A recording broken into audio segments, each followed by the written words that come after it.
What is up there, everybody? Citrus Aviation here with yet another video, and today's video is the 5,000 subscriber special. And today we have brought on a very special guest, one of the, I think, best creators in the travel industry space. We have Jeb Brooks with us here today. Thank you so much for having me, Dwight. I appreciate it, and I am so excited that you crossed that 5,000 subscriber mark. Congratulations. That just shows your dedication to your craft, really, so congrats. Thank you so much, yeah. And so Jeb Brooks, for all of you who don't know, for the 5 people who have not heard of him before, he is a fantastic aviation YouTuber who does quite a bit of particularly aviation travel, but you've done really well recently in the last 2 years, like other forms of travel and that sort of thing, which there's a couple questions about it. But yeah, Jeb Brooks, great travel channel in general, and yeah, so we're going to get started here with some of the questions. For those of you who haven't seen one of my interviews, it's been a little while since I've done these, but an interview is simply where I bring on a creator and ask them some questions, and helps to allow you to get to know that creator a little bit more. So we're going to get started here with today's questions. We're going to start with the very first one, and that is, how did you get interested in aviation? I've always loved it. I think, like so many of us, it's just such an easy thing to be passionate about. I mean, how incredible is it that the miracle of flight exists, let alone to the degree that it does today? I mean, I think we're living in a truly golden age of what airplanes can do and how so much smaller they can make the world. So my first memory of aviation was way back in the day, and it was a flight up to Washington, D.C. from my home in Greensboro, North Carolina, on a Shorts 360, which was a really cool box of an airplane. Who knows how it flew, but it did. And ever since that first flight, I've just fallen, completely and totally in love with the miracle that is flight. So I first got interested in it when I was, 7 or 8 years old, and I have never looked back since. Yeah, it's definitely something pretty awesome. For me, my interest in aviation came from my dad, because he used to travel for work all the time. So he'd tell me about all his flights he took, and it was really exciting to learn all about that. And so I got interested, and now I work professionally in industry where I hope to stay probably for the rest of my career. So yeah, it's an awesome industry. And that brings us on to the next question, which is, what was your, well, yeah, I guess you mentioned, that was your first flight on a Shorts 360. Very unique aircraft. Very strange looking. I'm sure it had all kinds of weight and balance issues, but they made it work. An airplane only the designer could love. That's a fact. So, who or what was sort of your driving motivation to start making YouTube videos? Back in, call it 2016, I really stopped watching television. I got rid of cable and just watched YouTube. And that was a time when there were really not that many trip reporters who were doing making these kinds of videos. It was Paul Lucas and Sam Chui and Dennis Bunnick and, a few others, but really not that many. And anytime one of them would release a video, that was immediately what I watched. And I just loved it because I love traveling so much. And at that time, I was working really actively in another business that we have, which was in consulting. And that had me traveling all the time, which is one of the reasons I liked those videos. And I realized I had some really interesting flights myself, and I could, maybe share the experiences I was having on these flights with other people via YouTube. So it was really kind of on a whim. My very first video was one where I traveled with Delta Airlines from Atlanta to Honolulu, and I didn't even put my face on the video. I was not ready for that, and that was a lot of fun. It was just a cool way to capture the memory of that flight. Then I identified a flight that nobody had made a video about yet, and it was Air France in La Premiere, their first class product on the A380. I had a meeting in Europe and found a reasonable fare for it. And I can remember making that video. I put myself on it, and I was super nervous. I was really scared to be appearing on camera. So I was recording myself in the first class lounge at Dulles Airport.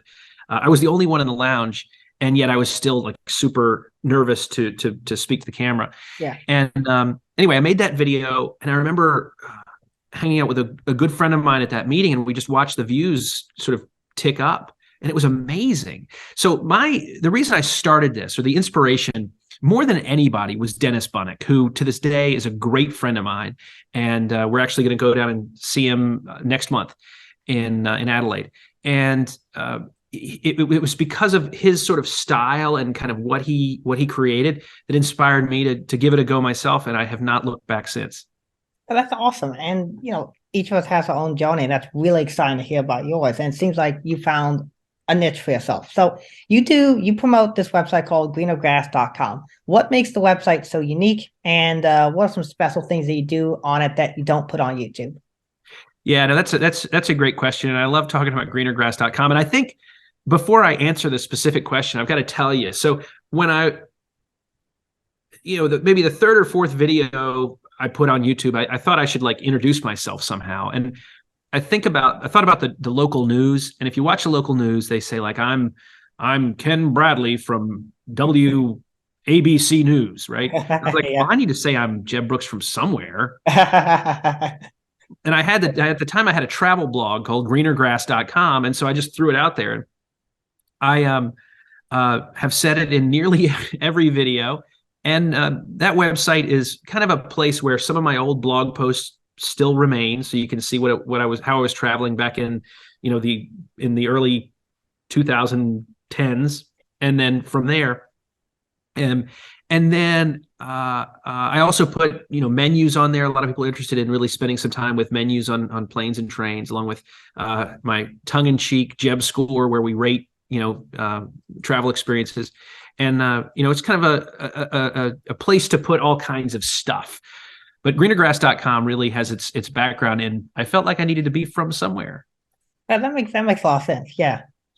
So that brings us on to our next question. Is obviously you use Jeb Brooks as your name. I assume that's your actual personal name to use for your channel. Yeah, it's just my name. Yeah, that makes it pretty easy to remember. So it's easy for me to remember anyway. The funny part is with a name like Jeb, it's kind of hard to spell, so I get called Jeff a lot. Yeah, at my airline we now have 4 Captain Jeffs. So it's a lot. Yes. So, how do you make and edit your videos? Yeah. So how do I make them? I primarily just use an iPhone. Not a lot of magic there. And then with editing, I use Final Cut Pro, a little bit of After Effects to add in my maps and that kind of thing. But for the most part, it's fairly straightforward.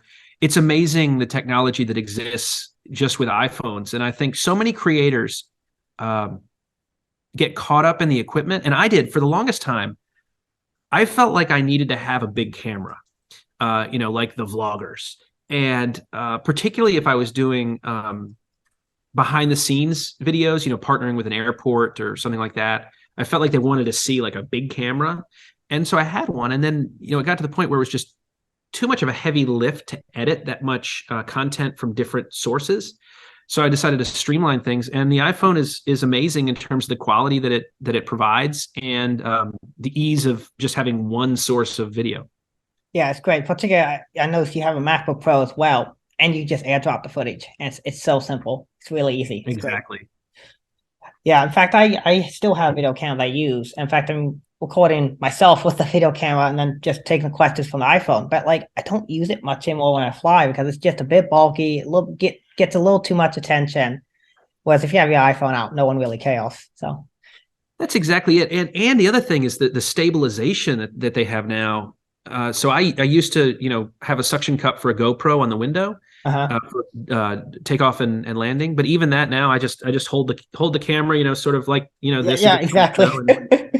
It does the trick. Yeah. Yeah. I think the only thing I'll invest is a mount for the phone on the window. That's probably it. But yeah, so that's pretty neat. And so what are some things that makes your channel unique from the other trip portals that are out there? Because there's a lot of them out there now. Yeah, it has gotten so much more crowded than it was, when I got started back in 2017, which I think is a great thing. I think the more people who are doing this, the more we can celebrate aviation. And, more importantly, in my book, the people like you who are working to keep us in the sky safe. You know what I mean? And the more we can celebrate that, the better off we all are. In terms of what makes our channel unique? It's our personalities, right? There's nobody who can replicate who you are as a creator. And I think that's the amazing thing about YouTube, which is why it's called YouTube. And that's the advice. Anytime, as somebody who's considering becoming a creator asks me for my opinion, I think that's the number one thing. Don't try to replicate anybody. I've seen a lot of people come and go on YouTube through the years, and that's usually because they're not presenting as themselves. They're trying to replicate, another creator. So I think it's really important. And the ultimate thing to answer your question that can make any channel unique is to be authentic. Just be yourself. Celebrate your own personality and present that. Yeah, exactly. I agree with that. And like with YouTube, like I love the slogan they had back in like 2015, which is broadcast yourself. I was like, oh, that makes a whole lot of sense. That's what this whole thing's for. It's great. You and your wife walk together on the video. So what are some of the things that she does to help produce and make your videos? I know you've mentioned occasionally some of your videos. What she does to help with the channel? Yeah, no, Suzanne is, I made the mistake one time. She said this in I think it was our Andean Explorer video, maybe. She referred to herself as the brains of the operation, and then I put that in the bloopers, which was really unfair because she really is. I think the best way to describe what Suzanne does for our YouTube channel is kind of like chief operating officer.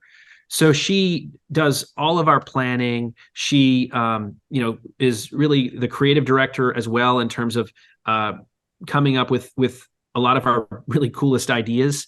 The Transcon Throwdown, which was a real big success for us, was her idea. Crossing the Country by CRJ 200s, that was her idea. Wow. Even hub hopping.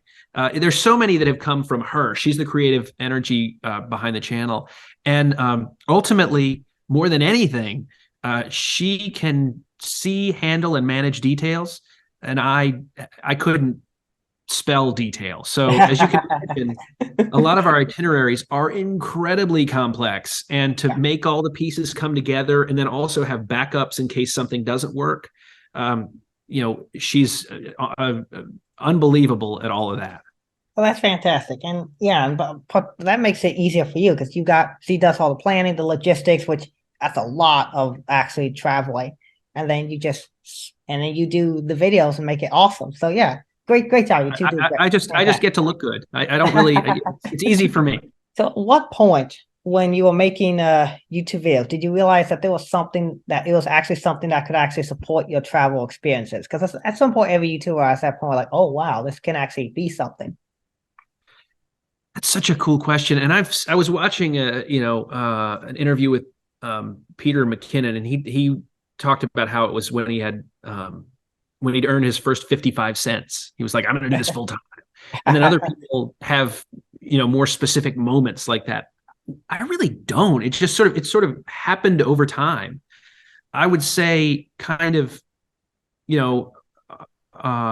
right before March 2020, when everything shut down because of, what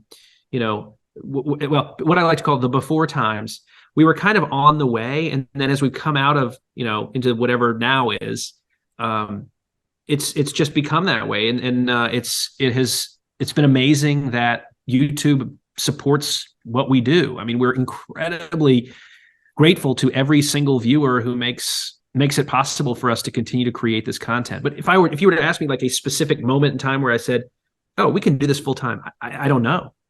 Okay, that's fair enough. Like I remember watching an interview with Doug DeMille. He's famous for his color content, his quirky color content.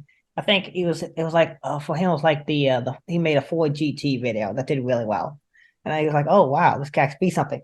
But like for each person does things for their own. Do you actually I don't think I necessarily have this question, but do you actually do YouTube as like a side gig, or is it like full time now for you? It's full time in terms of the time that we spend on it. I still have, another business that my brother and I own, but we do not operate. Okay. We're on the board of that, so that takes some time. But in terms of like our weekly workflow, meaning for Suzanne and me, it's really focused on YouTube. Yeah, that's good. I think that's one of the things, it's funny. I get to do these, we call them airports revealed videos, where we go behind the scenes at airports. And anytime we do one of those videos, I get to interview airport professionals. and airline professionals for that matter. And I'm always struck, every job I hear about, I'm like, oh man, I want to do that. That sounds so cool. And ultimately what you've described is like one of the best benefits of working in particularly the airline industry is that freedom, that flexibility, and the travel benefits. So I really envy you that. Yeah, honestly, it is the best part of the industry. A lot of people are here just for the flight benefits. It's great. Also, so that sort of is similar to a question. What's an experience that YouTube allowed you to get that you wouldn't have had otherwise? I think the airport reveal is definitely one of them. Oh, there's so many, man. I mean, that's hard to say. Um, um, I think about visiting. I worked with the FAA to kind of create a video telling the story of how air traffic control works. It's more than just the tower, and even still getting to climb up into the Atlanta Air Traffic Control Tower, busiest airport in the world, and spend some time up there. Or all of like I said, meeting all these airport and airline professionals who are making this miracle happen has been incredible. I've gotten to ride in a baggage or a push truck a couple of times. That's been pretty incredible to be out on the ramp or the apron and that close to the airplanes. Climbing up inside the belly of a Dreamliner to load bags. I mean, like there's so many that would have been relatively impossible. Flight attendant training. I got to go through Delta Airlines flight attendant training, or at least a day of it. That's awesome. I could go on. I mean, YouTube really does open up some amazing possibilities, but only if you approach it, I believe, through the lens of wanting to share those experiences with others. Because like all of those experiences, as wonderful as they were, if you think about it, as a creator, I experienced them through a camera lens. Mm-hmm. So I was there for sure, and I'm incredibly grateful to those experiences, for those experiences. But I was there to do a job, right? To record it so that I could share it with the audience that is kind enough to watch. Yeah, and my favorite one you did was the Denver one. That was awesome. Yeah, because a lot of those things you did there, I was like, oh, that was my job back on the ramp. So it was great.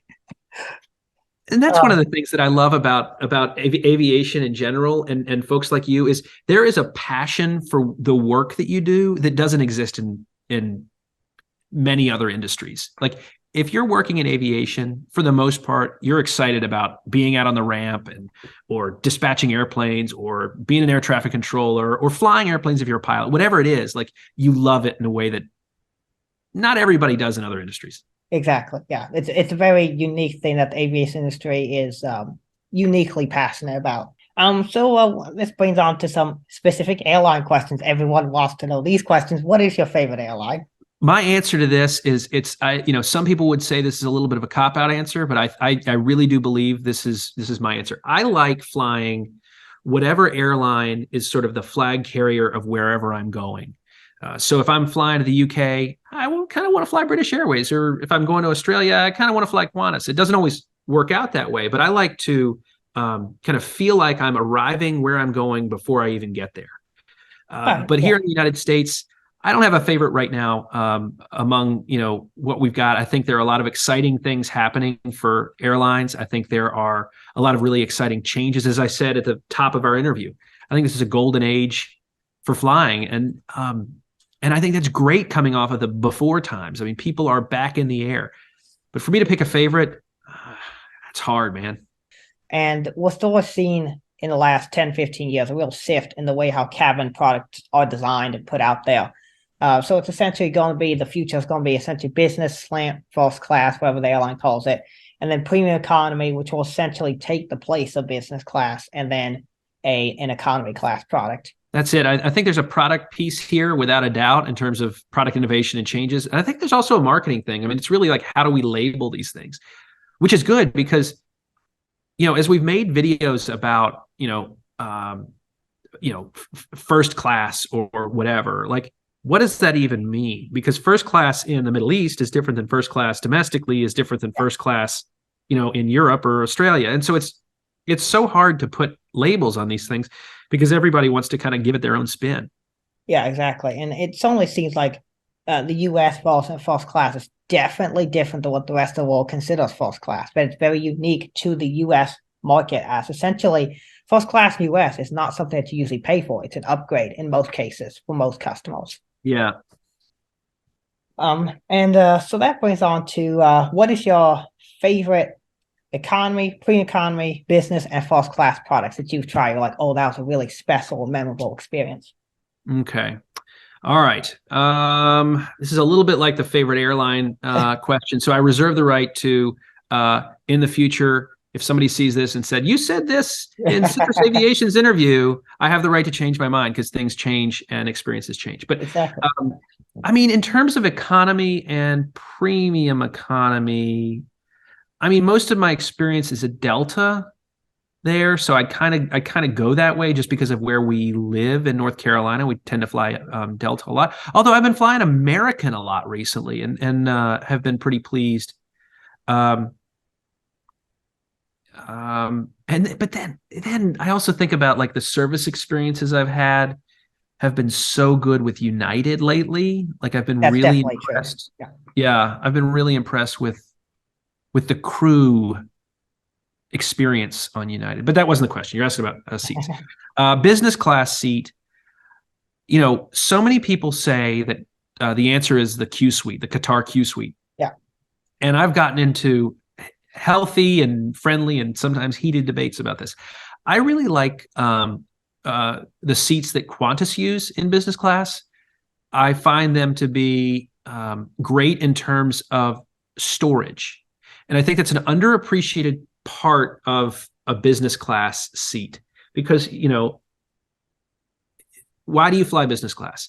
Typically because you have, well, you want the lie flat seat for sure, but you also probably have something else you need or want to be doing business, right? And so I need ready access to my laptop or to my iPad or my paperwork or whatever it is. And I think Qantas really designs storage very well in their business class. And then first class, I mean, my favorite first class product, it's every first class product because they're all amazing. Like, yeah, they're pretty good. I mean, come on. Like, oh, well, I really like the colors on Emirates better than the curtains on Air France. No. If you're flying true international first class, it's going to be.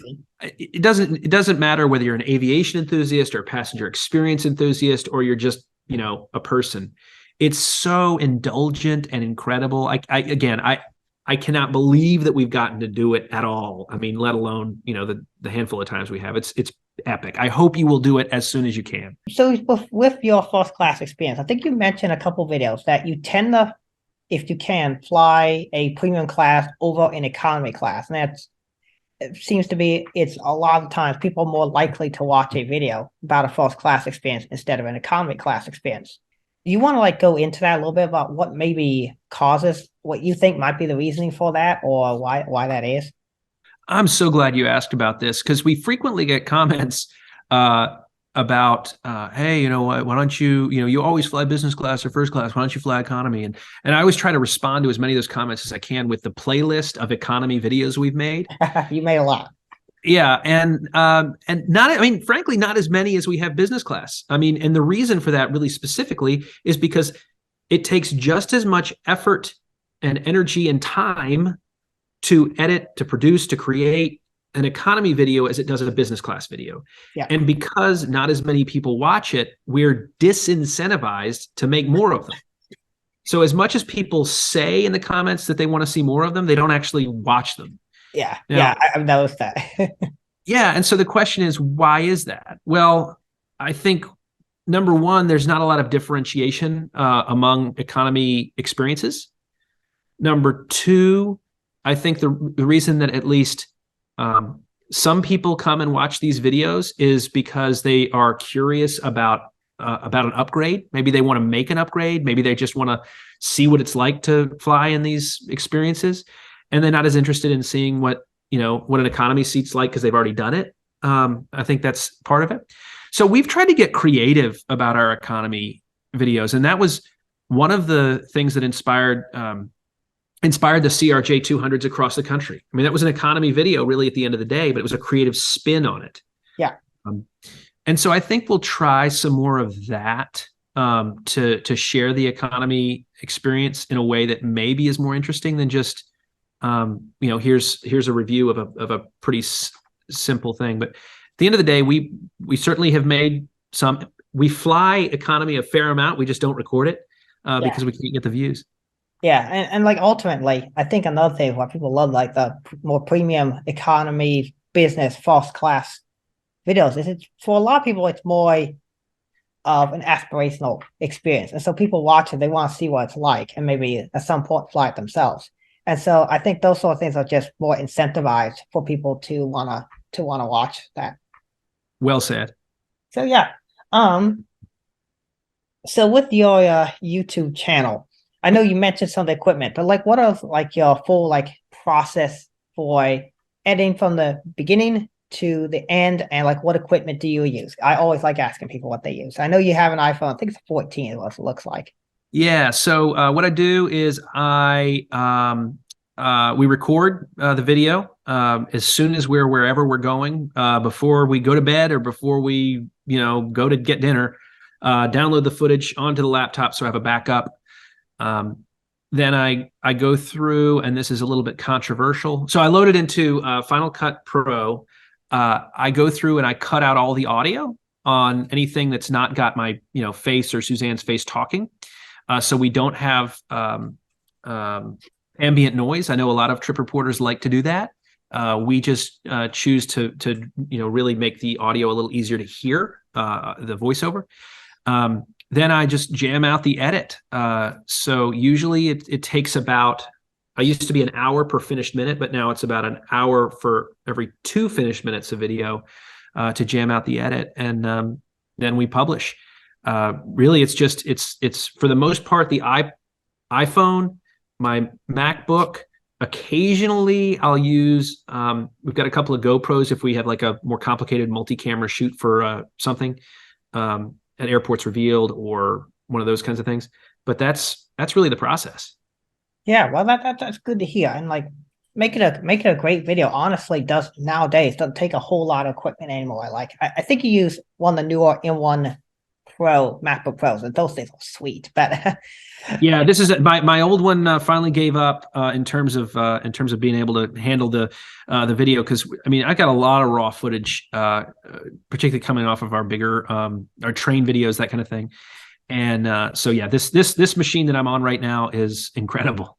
yeah, I remember they were advertising it could handle like 8 streams of 4K raw footage, and I've seen from like testing, it's really, really, really good at that. So yeah. Right now, I'm still my 2018 MacBook Pro still going strong, so we'll see how long it goes. But yeah, hold on to it as long as you can. that's right. They aren't giving away the replacements, are they? No. What is an airline or aircraft that you haven't flown yet that you would like to fly? Ooh, airline or aircraft. Airline, anything I haven't flown. That's fair enough. Aircraft. I've been really lucky. I mean, I would probably say the A340-600. I've flown on A340s, but not the true like The long 600. Yeah, I'd like to do that. So Virgin Atlantic, most likely, some point in the near future. Yeah, I think so. That's such a good looking airplane. Yeah, and then Lufthansa has a couple left too. So Mm-hmm. they're bringing it back to Charlotte actually, so you might be able to take that trip over to Munich. I know there's a Charlotte plane spotters group I'm in, and they're very excited about that guy. So it's on our radar. Okay, cool. Hey, coming soon, baby. And then the next question is so this my channel a lot of times focuses on model aircraft. Do you collect any? And I see this couple actually in your background there. If you want to talk about those, and yeah, like how many you got? I'm not as thorough as you are. I loved watching your airport video. I thought that was so cool. So I don't have a setup quite that great, but I have a couple of airplanes that are important to me, and really the channel. So I've got the Singapore A350 from the inaugural flight of the longest flight in the world. I was on that one, and they gave us these models, which is really cool. Wow. And then I've got a Delta A350 over there. I was on their inaugural flight, which was a really momentous video for the channel. It was really the first one that kind of blew up. And then I've got the Dream Lifter and the Airbus you have Beluga. They still call Yeah, it the Beluga. yeah, they call it that's the XL, the newer one. They call it the Yeah, XL, slightly larger. Oh yeah. no, So we got to go over to Hamburg and see that whole setup. So that was pretty cool. that's pretty sweet. And I see you got a couple of light wands back there. Those are awesome. And then you got like is that like a brick figure of yourself back there? Yeah, a friend of mine gave me that many years ago. Where is it? There it is. A friend of mine gave it to me years ago, and it's a long story, but it came back to me. It went away, and then I found it again, and so I just literally put it up there this morning. That's really cool. It's a bobblehead. Hey, I like that. And so, how has YouTube changed your life? And I'm sure it has it in many interesting ways. Completely and totally. I think it's done a lot for me personally.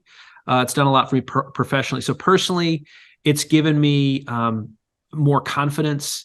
I'm like, the negative comments have sort of helped me thicken my skin. I'm not bothered by what people think, as long as I'm doing a good job and I feel like I'm giving it my best.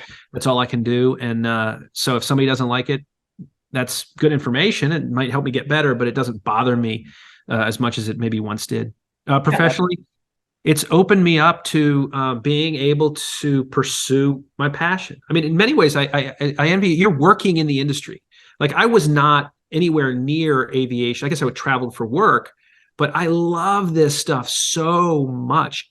Airlines, airports, passenger experience. And so as a professional, I mean, I hesitate to call it a vocation, but, because really at the end of the day, it's fun. It's really fulfilled me, and giving myself the opportunity to lean into it and to do it with all the effort I've got has been a really amazing experience. So to answer your question, it has changed me in so many ways. That's so awesome, and like, clearly you have a great passion for it as well, which is always fun to see. And then the final question for today is, what do you see as the future of your channel moving forward, and like maybe say like the next 5 years? I know it sounds like an interview question. No, I appreciate it, and we're thinking about that and talking about that all the time. I feel, again, so fortunate that Suzanne is in this with me. I mean, she has been a part of the channel since the very beginning. More recently just on the screen, but really since the beginning. So we constantly talk about that. And what we want to do is make sure that we are having fun, because I think that's the only way to sustain it. Educating and informing and celebrating the work that makes the travel industry happen. And that's about even more behind the scenes kinds of things. That's about even more interesting ways to move from one place to another. And at the end of the day, just continuing to build this incredible community, and to be a part of this incredible community, which is why it means the world to have been invited onto your channel to celebrate your milestone of 5,000 subscribers, which is awesome, and just to continue to connect with people who have this same passion. So that's the future of what it is we do, and I hope we can continue to stay in touch with you and continue this journey together. Yeah, absolutely. I love the industry. It's awesome. There's tons of great people here who love aviation, love traveling, great community. And for anyone who's looking to get into industry, I always recommend it. One of the best jobs, if you're looking for one to start, is on the ramp. It's a hard job, but if you can do well at that, you have a great future ahead of you in the industry. So thank you so much for spending your time and making this video for me. And I really appreciate you coming on today. Well, thank you so much. And again, for another time, congratulations on 5,000 subs. That is awesome. Thank you so much. And with that being said, that was Jeb Brooks and the awesome interview that we did with him. Go check out his channel. He's got a lot of great content. And I did want to mention actually a couple of my favorite videos. I loved your hub hopping ones, both the Delta and United ones. Those are so much fun to watch. And I'm gonna definitely give that a try with non-rev, because that adds a couple of little interesting little wrinkles in there. But it should be a great experience. But yeah, thank you so much for your videos. And actually, I might end up just moving this in because I thought of another question. So what was around the pandemic, a lot changed. And so you needed to find ways of creating content that weren't necessarily just flying, because a lot of airlines essentially kind of temporarily shut down. And so it seems around that time you discovered your railroad content and other forms of transportation.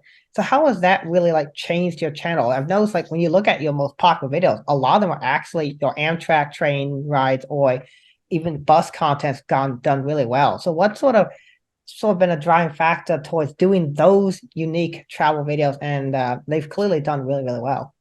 Yeah, I was really resistant to the idea of getting on a train. Suzanne wanted to take a trip for her birthday, summer 2020. And so I consented to do it, kind of begrudgingly, honestly. But my friend Paul Lucas inspired me, watched several of his videos. I was like, this looks pretty fun. We got on board.